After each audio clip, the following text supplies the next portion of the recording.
Welcome to Breakaway, the minor hockey podcast brought to you by the OMHA. I'm your host, Aaron Wilbur, founder of the Coaches site.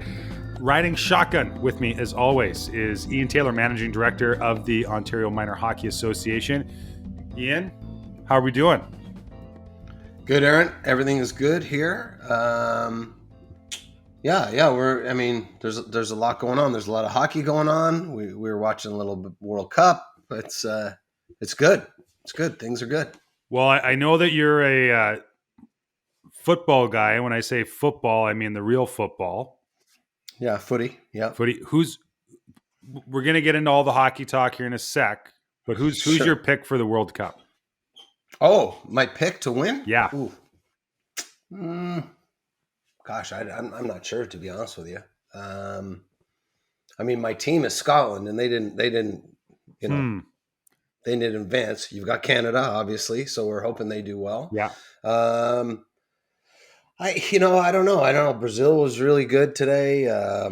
France looked really good. I mean, it's good. Perennial. Yeah, Spain. Germany didn't play well, but I'm looking for them to bounce back. It's much like some of the hockey we're watching right now. I'm just enjoying the good play, like New Jersey, right? Yeah, good call. So here's one for you, Aaron, because I know you've had. Oh gosh, I'm going to blank on his name now. Swedish Daniel Broberg, right? Yes. Daniel Broberg. You've had him on with the skills coach. And he was part of the skills symposium, right? So his big student is Jesper Bratt, right? So reasonably good hockey player. Reasonably good. I mean, just lighten it up. And he's on a 1-year deal. He's gonna do quite well for himself. But New Jersey, it's just the way they're playing, right? And who would ever said they're a New Jersey fan? But I'm watching all the New Jersey highlights right now, just because that team is young, they're fast, they're skilled. It's so I'm kind of the same way with the World Cup. I just want to I've become more of a enjoy the play, and celebrate good sport, I guess, whether it's soccer, hockey, whatever the case may be. So it's interesting. Yeah, I'm watching the New Jersey Devils a lot. So there you go. Well, I'll put my own take, and I mean, speaking as somebody that just is very much engrossed in the theater that is sports. Right. I think the World Cup's amazing. I kind of compare it in a way to March Madness, where you've got all these teams and it's like, a third of the teams are in contention, where I think when we look at international hockey events, there's usually 4 to 6 maybe that realistically have a shot. But what I really like about footy, is the ball movement and the passing to space. And when you talk about New Jersey, just how I'm starting to see, I'm like, oh, that's starts to look like a hockey player. Is the hockey play starting to look like the football play? And totally. Yeah, with the creativity and all of that. So I more and more coaches I talk to are going on YouTube, looking at football or soccer drills and looking at ways to adapt them to hockey, because it's there's the concept of it pass having to be tape to tape isn't as prevalent in that sport, and recognizing that, hey, maybe we don't need to have that mindset in hockey either. So sure, it's definitely transferable. Certainly in the age of puck protection, that's there's a direct line to possession in soccer, which is in some cases is almost to a fault, you know what I mean? But building up for the perfect play. But do I think there's elements that transfer? Yeah, for sure. And so it's interesting that we've looked at traditionally we looked say outside of Canada, we looked what other countries are doing, and you and I have talked a lot about Sweden and Finland and whatnot, and again, hockey factories, we've talked a lot about that, which I'm a huge fan of. So looking beyond our own kind of borders that way, but within our sport. But now saying, let's look outside our sport to other sports, and what can we pull in there? Like it's amazing. It's amazing when you think about it, and it just might be bits and pieces. It might be concepts. It might be principles. But I think the skill level just in all these sports. Whether it's I don't know if you saw David Pasternak taking a puck out of the air that Bergeron or Marchand sends to him, knocks it out of the air, and ends up scoring on an empty net. It was passed to him 4 feet off the ice, and he accepted the pass, right?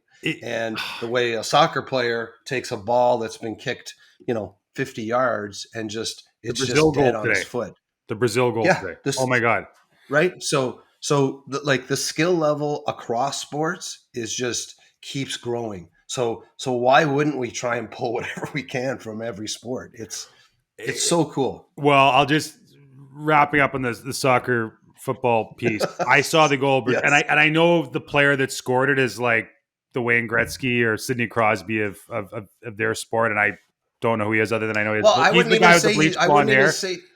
Yeah. Oh, yeah. But I wouldn't even say he is Richarlison. I mean, he's a dynamite player. Yeah. But I mean, you still got Neymar beside him. You know what I mean? Anyway, for sure. But I was saying when I looked at it, it occurred to me when I saw that play. I'm like, oh my God, that's amazing. And then I had this thought. I'm like, does Troy Terry look at that? Like, what's like a hockey player that has the actual skill beyond low level beer league that I possess? When they look at that, like, where's their creativity or imagination go to say, what's the hockey equivalent? It's also funny you bring up the New Jersey Devils and today's conversation because offensively, they're a handful. And what is the biggest deterrent to goal scoring, Ian? Or are we going to go goaltending to start? Goaltending. I thought your response was going to be like, Aaron, that's the best segue you've ever had. I was expecting more there. Sometimes I don't know where you're going to go, but no, I agree. Yeah, I agree. And in New Jersey's case, it's not even their I guess what they would say their number one going in, right? It's been it hasn't for them, but if you're I'm sure that every coaching staff that's about to play them in their coaching meetings, they're saying better get good goaltending tonight. Yeah, we got to do a lot of things right, but if we don't have good goaltending, we probably don't have a shot. And of course, we're fortunate to be joined by Ryan Daniels today. Goaltending, I guess originally from Ontario, played for the Saginaw Spirit, Peterborough Petes, goaltending coach for the Mississauga Steelheads and the Guelph Storm, and now he's in the American League. So a bit of a homegrown talent, fair to say. Yeah. I mean, Ryan played in the OMHA, played in Ajax Pickering. That's where he's out in that area. Grew up there. Graduated to the OHL. Was drafted in the NHL. Didn't play. Went on and played university. CIS.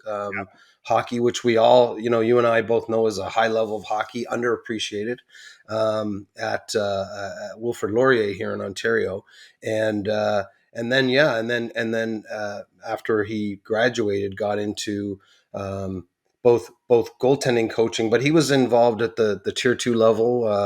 I'm not sure if he was a GM or a coach or kind of a dual role there. Anyway, he's been involved there, and then. I think what's really interesting about Ryan is one, you can appreciate all the levels of hockey that he's been exposed to and seen and come through. I think the other thing is he went on to he was went on to a successful business career after graduating university. Was working in hockey as many of us do to start or do on the side, but pursued his goal of becoming, a full-time goalie coach. Because in the OHL, often the goalie coaches aren't full-time. So for sure,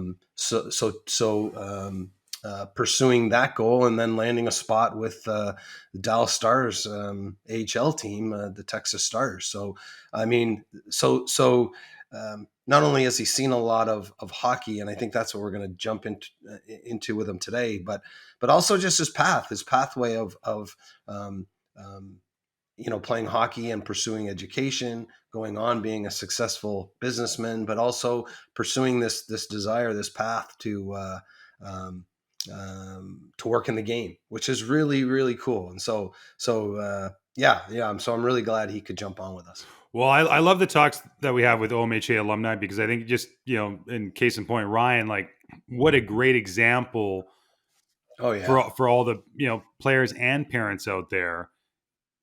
Everybody wants to play at the highest level possible. Everybody would obviously love to play the game for a living, and but this is a great example of where hockey just opens so many doors, and can, when sure. done right, can set players up both in terms of their education and that next phase of their life. Just before we jump into our conversation with Ryan, and I'd be curious, like, on a scale of 1 to 10, one being, walking on glass, and 10 being Francois Allaire, like, as a hockey coach, where do you rank in your comfort level of working with goaltenders? Oh, great question. Great question. Um, um, Not high, not high. And I know you were a goalie, but Hmm. and again, this is something we'll talk to Ryan about. I um, you know, when we coached and we had Mike on with us, Mike Dundas, and we coached, we took great pride in the fact that we were coaches, but we were also like we wanted to be the skilled guy teaching as well. That was something we took a lot of pride in. But we did have we talked in our last chat about doing dry land outside and keeping costs down and using our time at the rink, all that sort of stuff. But the one area we did do is we did bring in a guy to work with the goalies, and that was just to have specific, eyes on the goalie. It would be a check-in. We would actually have we would always have our goaltending coach or the guy we contracted to come onto our team was he always came to practice because um, he would do some stuff perhaps at the beginning of practice, but then we would run our normal practice, and but he was looking at the goalies in terms of how they're tracking the puck or how they're involved. If we were doing breakouts, make sure the goalie handles the puck like you would in a game, that sort of thing. So it was crucial. But I'll tell you that probably the more important element than having a guy, a specific knowledgeable goaltending person out was Mike was aware of what our goaltending guy was talking to the goalies about. So he learned the Yeah. language, right? He learned the language. So when between periods, at a difficult point, uh, you know, uh, in our case, Mike he was the goalie whisperer. He was the guy when the goalies came to the bench, he would talk to them, go through whatever. And again, I think in the most important thing was speaking the same language, using the same terms, using the same reinforcements. So having specialty goaltender guy was important. But I'll tell you what was even more important was having someone who was there all the time on our staff, who would kind of shadow a little bit, and then could be our goalie whisperer when our goalie guy wasn't there, right? Because he would only come out maybe once a week or whatever the case may be. So that's my biggest takeaway on for working with goalies. They need somebody, they need support. You need to speak consistent language, and you need someone there who can reinforce. So that was our model anyway. Well, I think that's great advice, and I'll just add that, A, thank you for reminding everybody that I used to be a goalie, and just really upping my credibility. B, Well, that's good. I'm assuming that Ryan has a goalie school. If I went to work at Ryan's goalie school, I would be fired after the first practice, because the position has changed so much, and I wouldn't have a Right. sniff Right. of even where to start. So I would be training like the goalies that would be auditioning for like the movie Slapshot, like those goalies. That's kind of my specialty. So, but anyways, we'll be right back with a conversation with Ryan Daniels, OMHA alumni, and also the goaltender consultant with the Dallas Stars. The Coaches site is a proud partner of the OMHA along with many of the top development organizations in the world. The Coaches site was created to provide hockey's top coaches, leaders, and performance experts with a platform to share their experience and insights with amateur coaches and minor hockey organizations with the goal of enhancing the development opportunity for all players. A membership includes access to 500 hours of educational videos, a library of over 700 drills, articles breaking down the latest tactics and systems, and our newly released Initiation Skills Series, which provides a video-based development curriculum for the first 3 years of a player's minor hockey career. Regardless of the level you coach, the Coaches site is going to provide you the ultimate coaching toolkit. Listeners of the Breakaway podcast can save 25% off an annual membership by using the code OMHA when they register. Again, use the code OMHA and get registered today. Welcome back. We are pleased to be joined by Ryan Daniels, goaltender consultant with the Dallas Stars and OMHA alumni. Ryan, thanks for joining us. Yeah, thank you very much. I appreciate it. So, Ryan, you know, it wasn't too long ago that you were a goaltender yourself and coming up through the minor hockey ranks. What's been the biggest development between now and then when you look at, the support that goaltenders or information they have access to today? To be honest, I think it's resources. And hockey kind of gets a bit of a bad rap. It's, sometimes referred to like as an elitist sport or a sport that's not, super inclusive. One thing that I find myself doing as a coach now is utilizing like every resource possible that's free. And, there's a ton of stuff on YouTube. Great point. When it comes to like workouts, yoga, Pilates, goalie drills, practices. The same thing can be said for Instagram, and now the TikTok of all things is also taking off. And I would say like that's the one thing that I think anyways is like resources and like drill sharing and like I said, like workouts and off ice training stuff. I think it's more readily available. Obviously you need like at home stuff and equipment and whatnot, but you can get a solid 30-45 minute workout just by going on YouTube, and that way you're kind of paying for a trainer. Like that's something that we didn't have access to 15 years ago or longer when I was playing minor hockey. All I heard there is that Ian needs to go out and get a TikTok account. Well, my wife TikToks. I don't have one either, but that's what some of the kids tell me. So it's on here all the time. I just yeah. So Ryan, we in our intro we talked about your pathway. Growing up, you were a goalie in the OMHA and on to junior. Played university hockey and then how you got into coaching. But I mean, and Aaron was talking about, Aaron was a goalie and talking about how the game has changed so much. But I mean, you're a younger guy than Aaron, let's put it that way. How, and we've, everyone talks about how goaltending's evolved, equipment's evolved, but you've seen it close up, and you've seen it both as a player and through coaching, because I know you were working with young players, you were working with junior age players. What everyone just thinks butterfly, it's style, but what are the biggest changes to the position?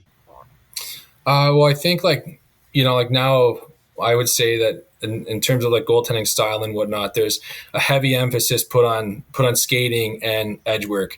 Now it's not necessarily just like stopping the puck, but rather like how do you stop it and how can you put yourself in the best position possible to make a second save or a third save, if necessary.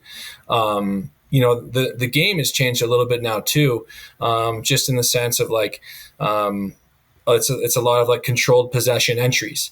So, no one wants to dump the puck anymore when, they work so hard to get the puck. Like no one wants to dump it and try and, have to work hard and go get it back. So, we always hear, the infamous words of, we got to play behind their D.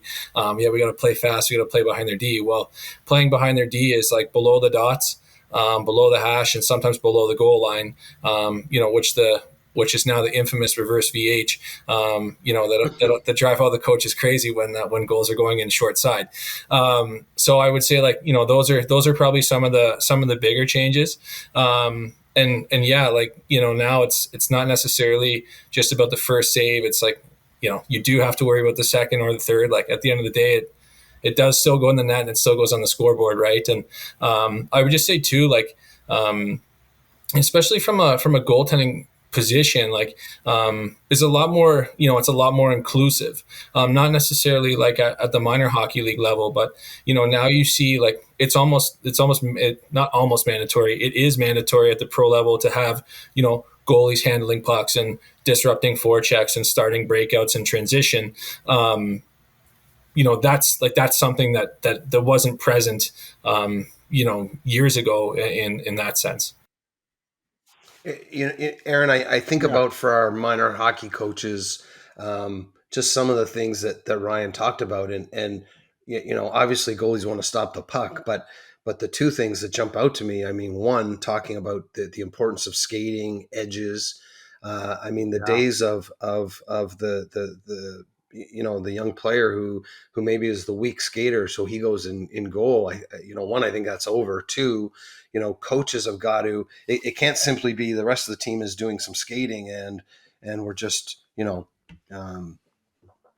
taking a bunch of shots on the goalie as warm up. And then the second one, I think, is puck handling. The ability to control the puck and be comfortable on the puck. I that alone, I think if we went out and looked at minor hockey practices, I don't think we see either of those two things enough. And the ability to handle the puck in a game context. Again, Aaron talking about involving your goaltenders in your breakouts, that sort of thing. So it's not just into the corner. It's where the goalie can set it and do all that good stuff. So, I mean, before we're even getting to stopping techniques, we're talking about skating and the ability to control the puck. I think that's fascinating. No, for sure. I mean, in Texas too, it's something I actually started doing this year. It's, it can get I think too, as a player, the one thing that I remember, or, even, reading books and learning about psychology and how the mind works, a lot of people do struggle with monotonous. So, we do try and change some things up for the goalies. And this year, we normally like to get on 15 or 20 minutes before, once every couple weeks, we won't take any shots. We'll do a little bit of skating and we'll do puck handling. We set the pucks up and we got goalies working on toe drags, forehand toe drags, backhand toe drags, 10 and 2ing around pucks. And then before you know it, all the forwards and defensemen are jumping in with us and everyone's kind of looking at us like a raised eyebrow, but the puck should not be foreign on any player's stick. That's kind of what I believe. Love that. Regardless, especially as goalies, the puck needs to be our friend. We should feel comfortable having the puck on our stick, even if it's going to be for a short period of time. Because if it's a long period of time, the coach is probably going to be mad at us, or it will most likely be a turnover. But on the stick, off the stick, it should just be comfortable either way. And then just touching on Ian's point there and talking about skating, such a major focus on beating the pass. And what I mean by that is if there's a lateral pass, the goalie wants to be set, square, and ready to receive the puck before it's off the, receiving player's stick, so on and so forth. Focusing on different routes we're taking to the puck. I personally call it working in straight lines, which would essentially just be a T-push or a shuffle. But, we always say the fastest way from, point A to point B is a straight line. That's how I like to have our guys work. And, we all have our little isms, or, how we refer to things as coaches, there are our own little things. But, that's the one thing that I really like to focus on. And, it's important for a goalie too to be able to, skate out of their stance. But I would say, especially for younger kids, like getting used to moving in your stance. I always tell our guys, like, you're not going to build speed until you kind of focus on your details, and as your details get better, the speed kind of comes along with it. So we're really diligent when it comes to that kind of stuff.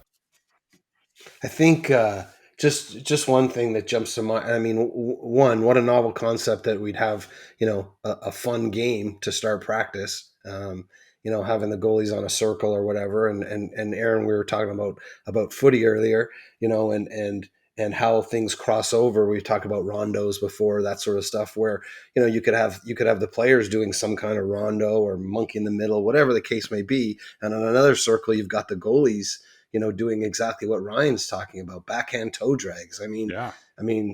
Like one just fun. Like, so, again, I think you'd get everybody jacked up for the beginning of practice, but just something so novel, something different. What a different way to start practice than the same old. So, I mean, that's one I think, any of our minor hockey coaches listening should, implement tomorrow. Selfishly as a coach, it gets boring for me too. Wow. Like, so I like to do different stuff. Like, you know what I mean? Like, we have our pregame routine that we go through, so everyone's kind of comfortable and we know what to expect. But, on non-game days or like working practice days, like I like to do a lot of different things too. Like, it can get boring for a coach. And then I find that if I'm bored, then I can only imagine what the player must feel like. And then if I'm bored, like it's hard for me to be dialed in and be full of energy and be, excited, right? Your players feed off of that. You kind of ask your players not to go through the motions. You kind of have to take the same approach as a coach. Well, on that note, Ryan, you mentioned that you'll go out early for practice with the goaltenders, and that makes sense at the level you're at. However, right, when we look at minor hockey practice, most teams or goaltenders aren't afforded that opportunity. And, I think, Ian, fair to say, like, probably 2 practices a week, 60 minutes per practice, that's probably a good ballpark or average. Well, probably an average, yeah. Yeah. So I guess, Ryan, based on that, if you had some advice to say, hey, through a goaltender's lens, understanding that, within that 60 minutes, we got to touch on, we got to make sure the goaltender's supported. We got to make sure that the defensemen get their reps and all the other stuff you got to work on. Is there any sort of good rules of thumb that you would recommend to coaches on how to accomplish everything they need to accomplish, but also make sure that the goaltender doesn't become a target?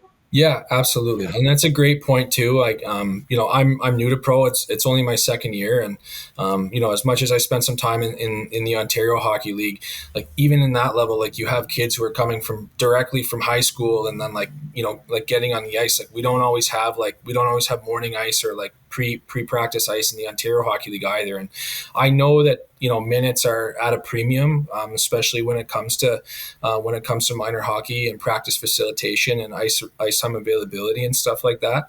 The one thing that I would say is I think it's important. Like we always like a really solid warm-up drill, but I'll say two things.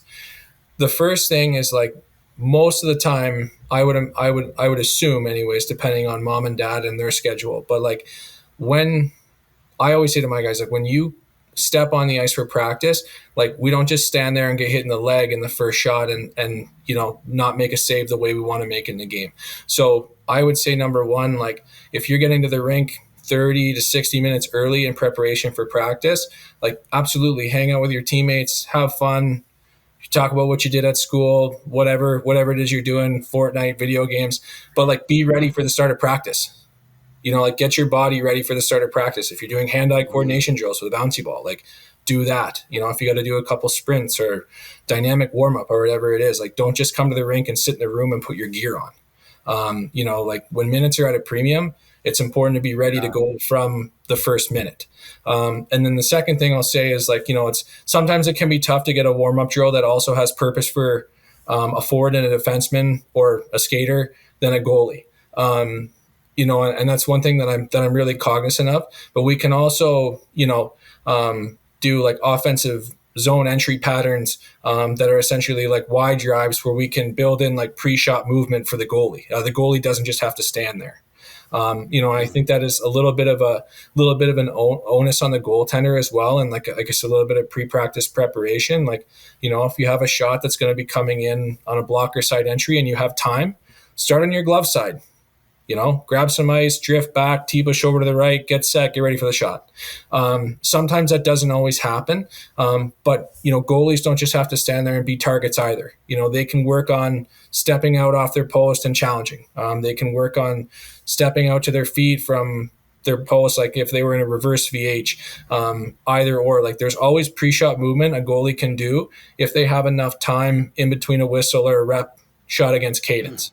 I think that's something that we can kind of educate coaches on as well. Players do need to be told, like at the American League level, like players do need direction. But if we're cognizant of it and we ask them to do something, they will do it. So I think like that's kind of something that we can focus on as well. Like when you show up to the rink, have fun with your teammates, but be ready to practice when practice starts. And then, like in certain drills, if you have time, work on things. Like if we're doing a drill out of one end and it's alternating ends, don't just stand there for 2 minutes. Yeah. Find value in those minutes that you have ice. It's only going to make you better. That's great advice. I can, just as you explain that exact scenario, I can picture it. I can picture,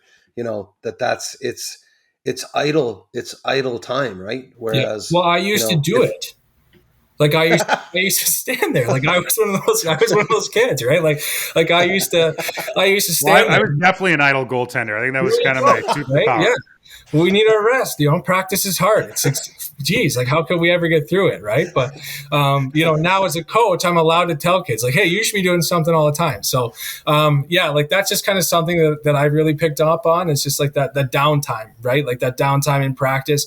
I'm not saying that you need to be doing something at every second, but if you do have time, like do a rep of 3, you know what I mean? Like do 3 or do 5 things and then take a break. And you know what I mean? Like there's always time to, like, you can always find time, to work on things. And you don't always need to have a shot against you, to work on something. We just talk about movement, movement from our feet to our knees to knees recoveries, knees to feet. Like we don't need to be getting shots against us to practice that. And I think that's a little bit of a misnomer as well. Yeah. You know what? We've talked about some great stuff, puck control, skating, but I think that might be the simplest and most meaningful takeaway is, it doesn't just, everything just doesn't have to be a shot. And I think, and again, that's for the goaltender, but I also think it's for the coaches that it's having 5 pucks there. So, when the play goes down the other end, coach comes in and starts drifting some shots. That's the coaches can engage the goaltenders to do other stuff than just, like, as you say, just take shots. Right. So that for me, there's probably 3 takeaways right there that if I'm running practice tomorrow, we could implement with our goalie and still do all the other stuff that we want to do in a regular practice, right? Like, it's not making us goalie specific practice. It's using that time within practice, right? Yeah, absolutely. And for me, like, it's funny, you think about like when, like some of the opportunities I had as a kid that my parents afforded me. And like, way back when I went to Vladislav Tretiak's goalie school, and he used to run it in Canlan Ice Sports in Scarborough. And it's the first time I ever did like a somersault in goalie equipment on the ice. I remember I was late for practice and had to do like a somersault. This is impossible. But anyways, it worked out. Anyways, where I was going with that is we always had, like, he had a lot of kids that wanted to come to his goalie school. So it was like Vladislav Tretiak, right? And we had groups of 3. And we would have one goalie in the net, and Vladislav would have what he called a side drill. And then he would have the other goalie resting. And like, as a kid, when you're in the drill and you're like, oh my God, I'm exhausted. Like, I can't possibly do the side drill. This is ridiculous. Like, I need to rest.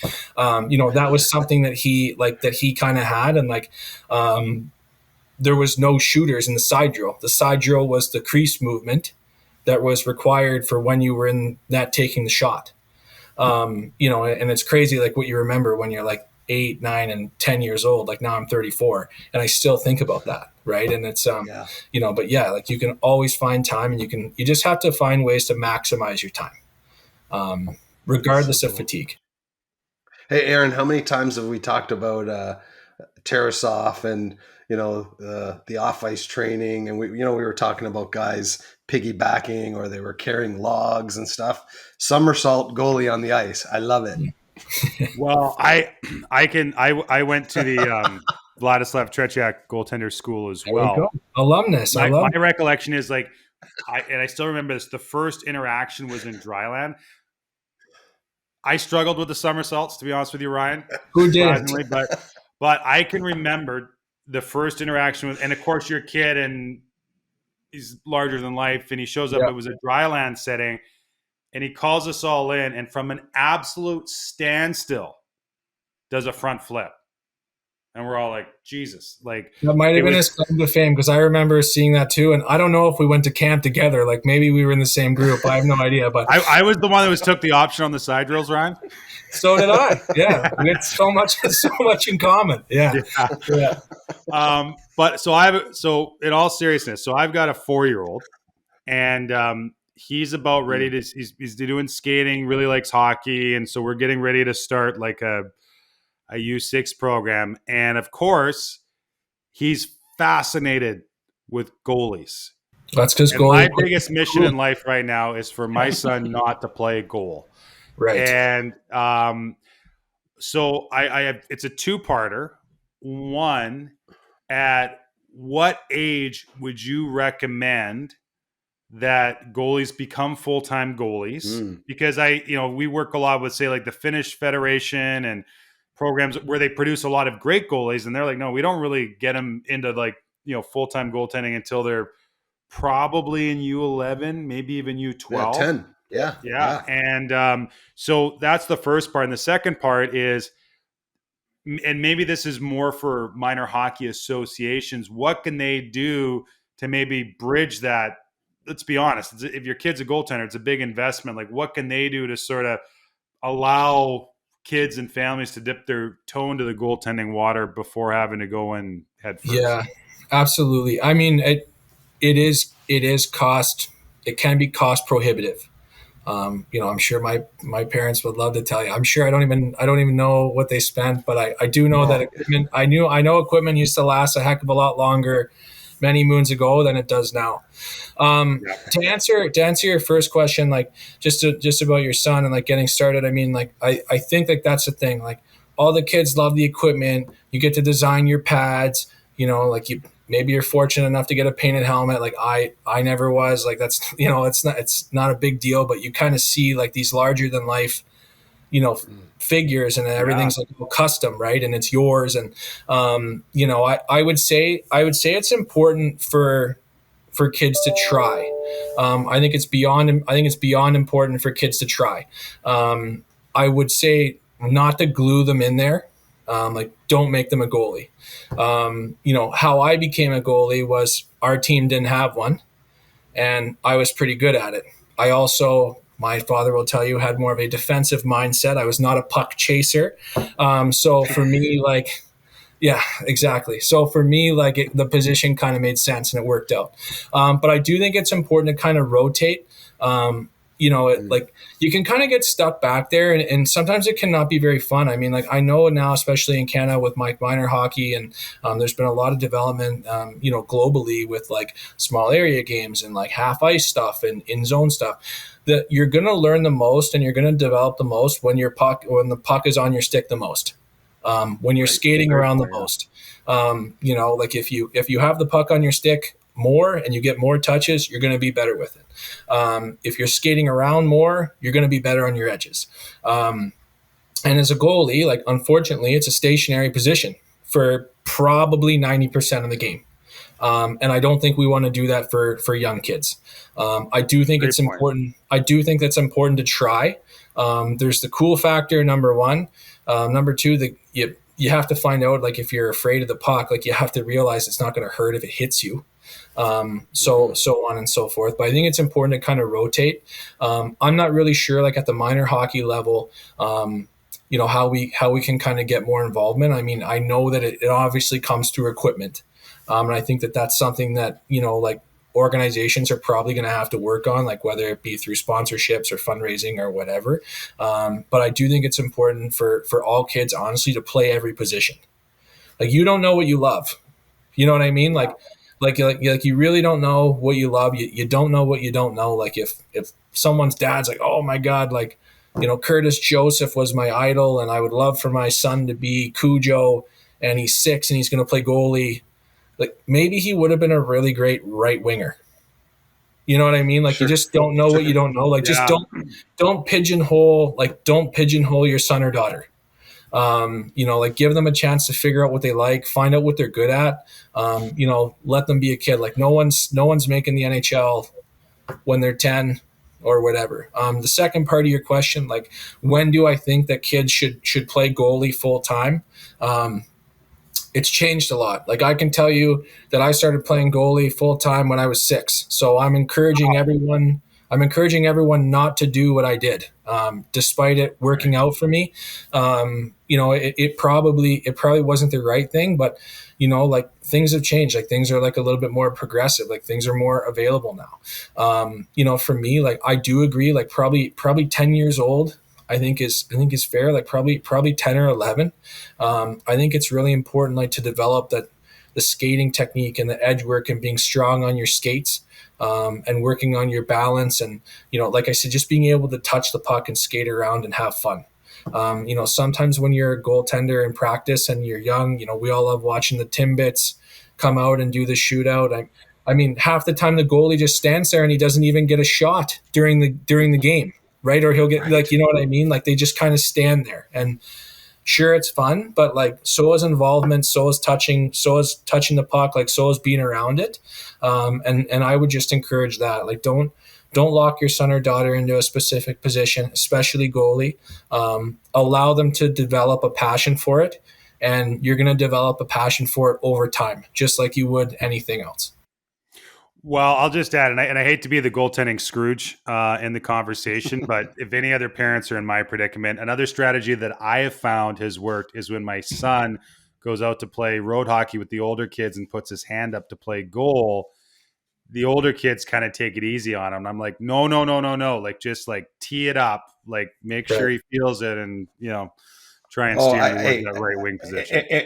Aaron, I'll tell you this, and Ryan, you'll appreciate this. Brendan, my older guy, and I, we shot lots of tennis balls at Aiden, my younger guy. Like, Aaron, I was going to say, I don't understand. In the mini stick days, got to volunteer. Yeah. Like, the young one got to volunteer to go on that. Like, I thought that was just like assumed. Yeah, exactly. Yeah, totally. Oh yeah, totally. So, hey, so just a couple of things there. I mean, again, the skating thing just stands out. Like, the skating thing just keeps coming back. So, I mean, that certainly speaks to it. But Ryan, hearing you talk about, try the different positions, have different experiences. I mean, Aaron, that's what we've been talking about with regards to multi-sport. It's almost the exact same, terminology and language Ryan's using that we've been talking about, again, overall athletics and not burning out, and developing not only a bunch of skills, but a bunch of interests, right? So when I heard Ryan talking about play goal, play out, trial things, that's exactly like the language is bang on. So, I mean, that's a brilliant message.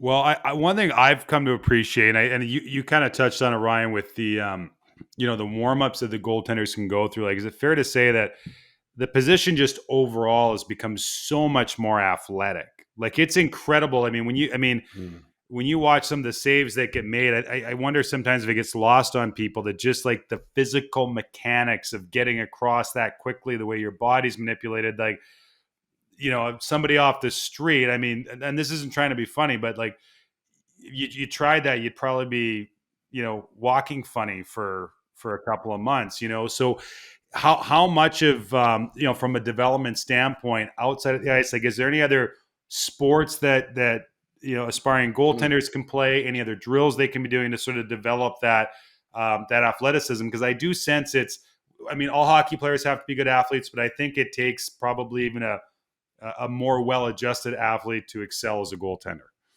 Yeah, for sure. I mean, to be honest, I don't think there's a specific sport that you can play that's going to help you, be a better goalie. I mean, when you think about it, I mean, I guess like hand-eye coordination stuff, like be it, lacrosse or baseball, like catching and throwing, or football, like catching, just working on your hands and all that kind of stuff. Like, but I don't think there's like a specific sport that you can play that is going to, help you be a better goalie. And the second part of your question of like kind of like what you can do. It's something that I've started doing myself, like, and I got into, and I kind of preach to our guys. I mean, like, we got Texas Stars goalies doing Pilates right now. It's tough. Like, it's, really hard. People laugh, like, you might be one of the only guys in class, but like, like it's literally working on every single thing that you're activating as a goalie. It's working on your core. It's working on your, like your quick fire muscles. It's working on your glutes and your hamstrings and your flexibility. Like yoga, like Pilates has become more popular now. Yoga was, probably like more popular, I'd say like 10 or 15 years ago. Like we still do that. I guess the one thing I would say is there's different ways to train. It's like, for a while there, like it was just like lift heavy things, lift the heaviest stuff you can possibly lift, like get really big and bulky and then like not be mobile or flexible. Now, it's a lot of anaerobic and aerobic training. It's a lot of flexibility training. It's a lot of strengthening.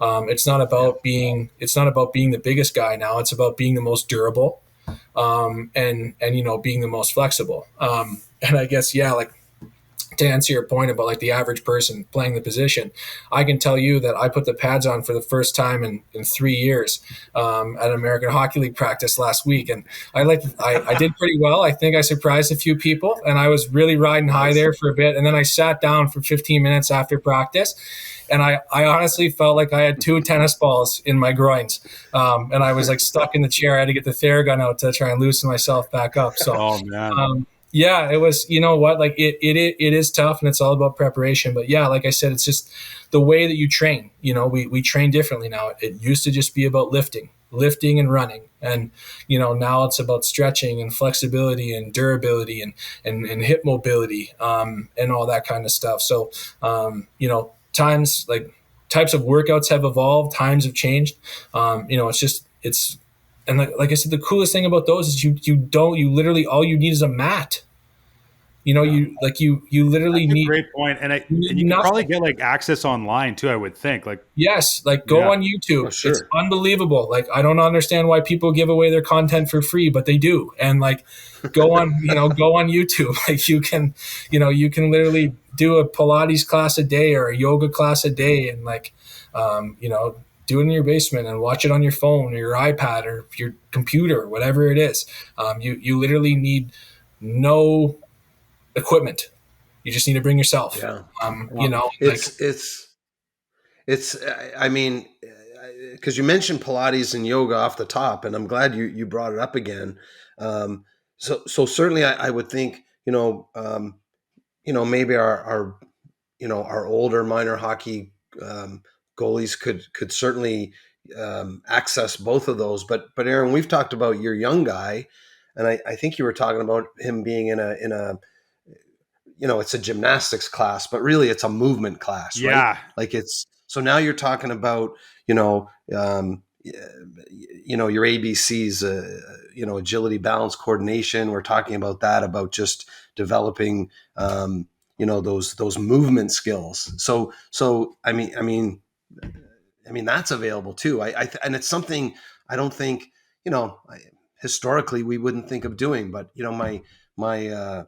my brother-in-law, he's put his young guy in a similar class, and he's big into soccer, but just coordination, movement, it's incredible, right? So there is something there for younger, our For younger sure. minor hockey I was players going to too. say too, and you're right. And I shouldn't just talk about, I shouldn't just talk about older boys and girls, but like it's amazing now thinking about how you're training and what you're doing, like all the transferable skills.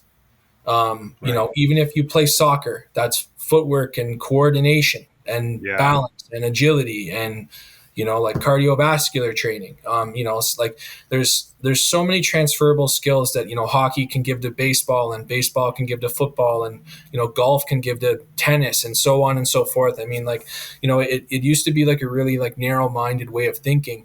And like I said, for me, like monotony, like I struggle with monotony, like just as a person, I always like to be doing something. I like to do something different.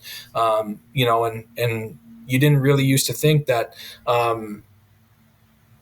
so many different sports could be so interconnected. But they are, and it's crazy, like, because it used to be called I remember like when I was playing in the Ontario Hockey League, it was called sport specific training.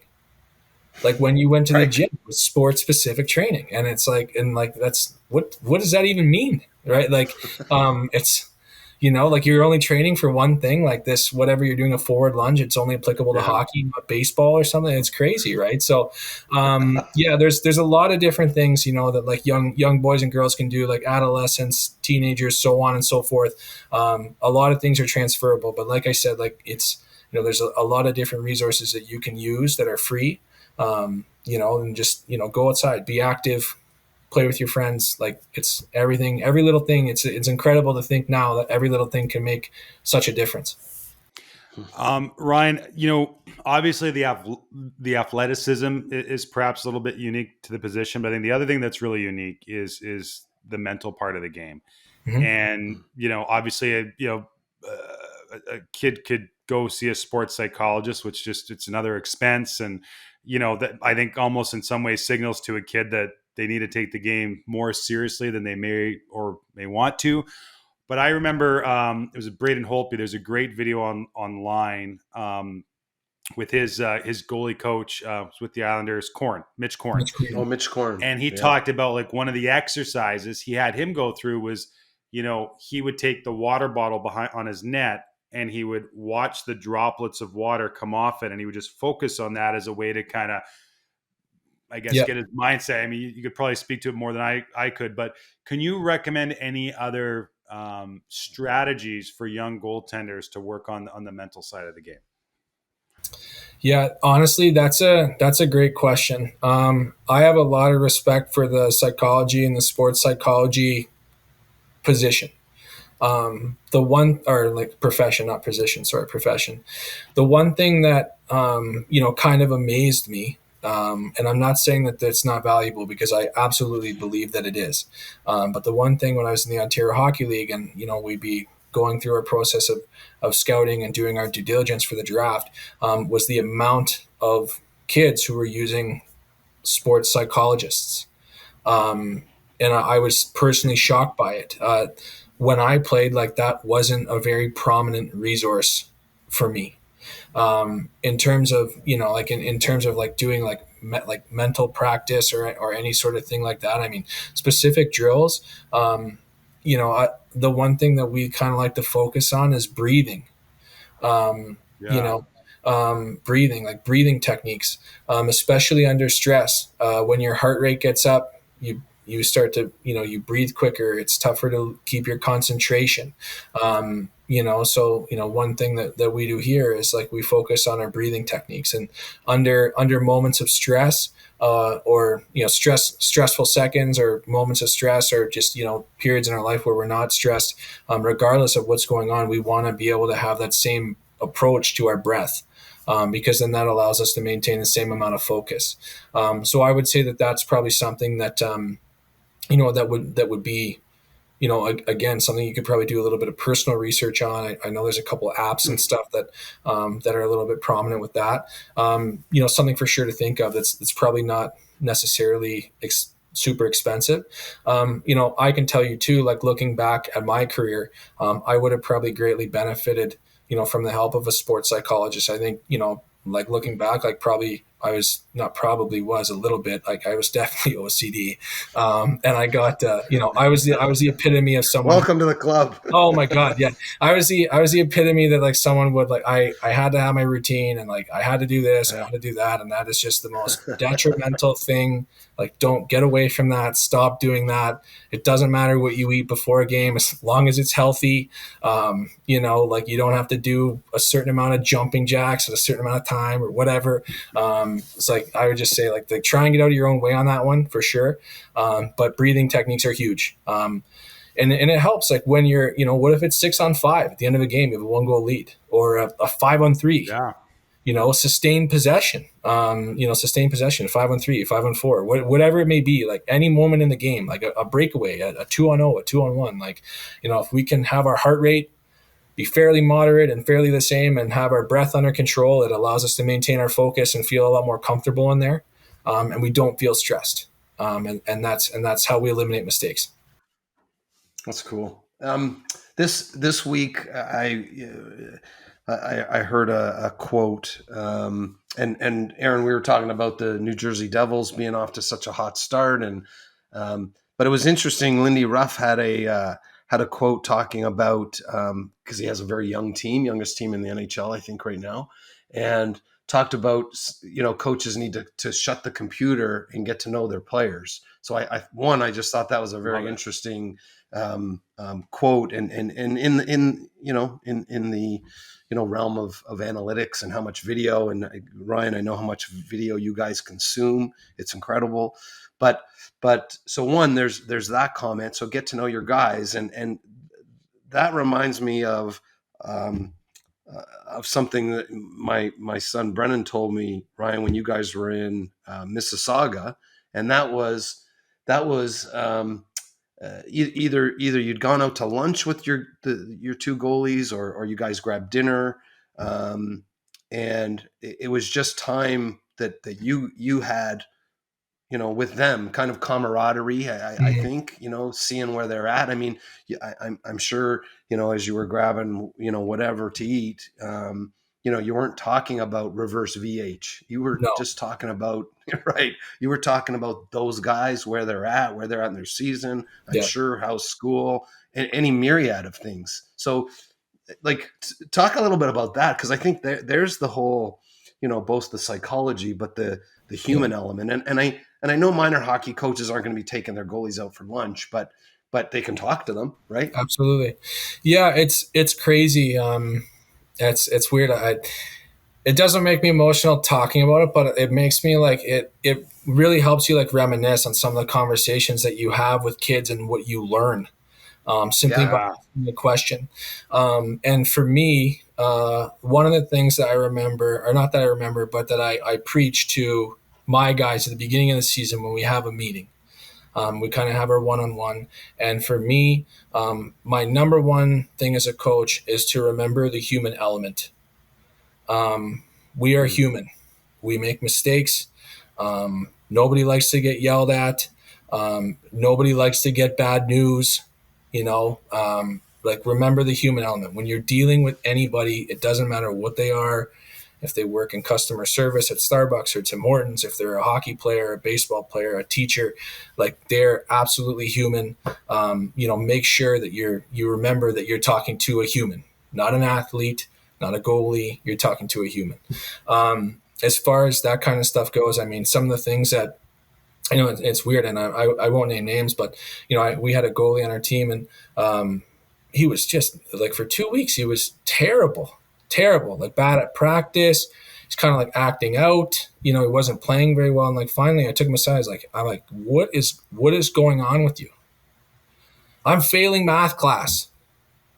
Matt, like, I don't understand. I don't understand. Like, I'm working hard. I'm doing all the work, and I'm failing. And when I was back home, like, I would get A's, and now I'm getting F's, and like, I don't understand. And like, it was just completely, he was absolutely like just in a mental pretzel over functions, or, and I'm trying to like, I'm trying to figure out like, why are you not playing well? Like, it must have something to do with what's going on at the rink. And it doesn't, it had to do with math class. And I think like that's one thing that I always think about. Like, you never know like what's going on in someone's life, which number one is absolutely like why you need to remember the human element. But two, like as a coach, you have to build trust, and you have to build a relationship like rooted on trust and respect. And that's not easy to do, to gain trust. It's, I think especially as a goalie coach or a head coach or whatever it is, your parents or your players have to know that they can trust you and that they can come to you with absolutely anything. And it's amazing what you will find out if you just simply ask. If you just take the time and ask, if you take 30 seconds and ask, you will find out a lot. Like, boys, girls, they're dying to tell you what's going on. Everyone likes that interaction with a coach. It's kind of like an authoritative figure. It's not meant to be, it's not meant to be authoritative, but a coach tells you what to do. It's nice to just have that relationship. And it's nice to be able to trust each other, and it's nice to be able to kind of have a confidant. Like, maybe, you can have an impact on someone's life, simply just by asking them a question like, how is your day going? How's school? It doesn't always have to be about hockey. It doesn't always have to be about wins and losses. Sometimes it does, but not all the time. And it's amazing probably how many more wins you'll get if you just take the time to kind of remember the human element. Remember, it's kids, it's teenagers, it's boys, it's girls. It's not a left winger or a defenseman or a goalie. It's a person. Just kind of remember that. Yeah, and I don't know about you, but we've had a lot of great advice on the show. That might take the cake. That's so well said, I was Ryan. just going to say, yeah. So I just think it's so important, and I think sometimes like it can come from Ian and I, but I think coming from someone like yourself who's been through it both as a player and now a coach is invaluable. So thank you for that. I'd also love to get your perspective on, I think coming out of this conversation, one thing that would really add some color to it is if Ian did a little bit of homework, took a Pilates class, maybe even filmed it. We could put it online at the OMHA.ca and show everybody. And lead by example. That's right. That's where I was going. Lead by example. I was more yoga. I did. Okay. I did some yoga. Oh no, I did some yoga in my day. Yeah. So I'm no problem. I'll take that challenge on. There's one thing just before we do wrap up. I do want to, because if I don't mention this, Derek in our office and Mitchell, they'll be on me. We were talking about associations and the ability to introduce, have goalies try the position without a big financial outlay. The OMHA does have a program, goalie assist program. We've been giving sets of equipment, and it is for younger players. So it is more of a entry level, but giving sets of equipment, to the association, so they can they don't have to incur that cost, and then allowing kids to try the position. So that's been a real successful program that we've had, and CCM has been our sponsor on that. So just want to plug that because we talked about it earlier. Yeah, I just want to say one final thing too, as kind of as a follow up to a question that you guys asked me earlier, and it was kind of just about goalie training, and just kind of share something that that worked for me, like with my dad. As a goalie, like, you don't just have to get goalie training. There are a lot of skills coaches that run various day programs that I'm sure would love to have a goalie, and not a shooter tutor, or they would probably love to have a goalie. So if you're a goalie mom or dad, my dad used to send me to skate on with Yari. I mean, I would get my jock strap would be hanging in the stands, but I would get 500 shots, right? And it was free for a goalie, because everyone they need goalies, right? And so that's the one thing I want to say that I should have said earlier is as a goalie, you don't always have to train with a goalie coach. Getting shots, getting work, seeing the puck, just being on the ice and physically playing the position, even without instruction, it's going to make you better. and if you're a goalie mom or dad and you're kind of, you're worried about cost because it is expensive, like, make some calls, send some emails. Like I said, there's day camps all over the place that are like skill specific for skaters, forwards, defensemen. They shoot the puck. They need a goalie. So like, they just volunteer your services. I'm sure they would love to have you. It'll save you a few bucks and probably make you a better goalie along the way too. Ryan, hey, I know you got a team dinner you got to scoot out for, but can't thank you enough for coming on here and just, I think, sharing just a lot of great tidbits, and not just about, for goalies, but I think for just the hockey community in general. So thanks so much for your time, and best of luck to you and the Stars this year. I know you got a couple new fans. Yeah, we do. No, thank you very much. And absolutely, anytime you want me to come on, I'd love to come on and chat. And I appreciate the invitation. And, it was nice to meet you guys as well.